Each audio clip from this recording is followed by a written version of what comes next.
Hello అండి. Welcome back to my channel. ఎలా ఉన్నారు అందరూ? నేను చాలా బాగున్నాను. మా పాపకి ఇక్కడ పుట్టు వెంట్రుకలు తీస్తున్నాము. అండ్ యాక్చువల్ మా అన్నయ్య చేయాలి. కాకపోతే మా డాడీ చేస్తున్నారు. మా డాడీ చాలా హ్యాపీ, ఎందుకంటే తను ఎవరికి ఇలా చేయలేదంట. సో విహా వల్ల తన కోరిక నెరవేరింది.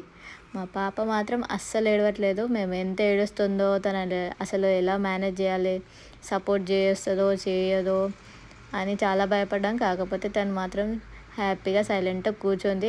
కట్ చేస్తే చేయండి అన్నట్టుగా. ఇంకా ఇక్కడ వీడియో కాల్లో మా అన్నయ్య మా వదిన ఇద్దరు చూస్తున్నారు తను ఎలా చేయించుకుంటుంది ఏంటి అని. మొత్తానికైతే మా పాపకి గుండె వచ్చేసింది. ఇప్పటి నుండి అందరం మా పాపని గుండు ఫెలో అని పిలుస్తాము. అందరూ షాక్ అవుతున్నారు చుట్టుపక్కల వాళ్ళు. అసలు ఏంటి ఏడవట్లేదు, ఈ పాప చాలా బాగా తీపించుకుంటుంది అని అనుకున్నారు. ఫైనల్ అవుట్పుట్ ఇది. అండ్ చాలా క్యూట్గా ఉంది కదా మా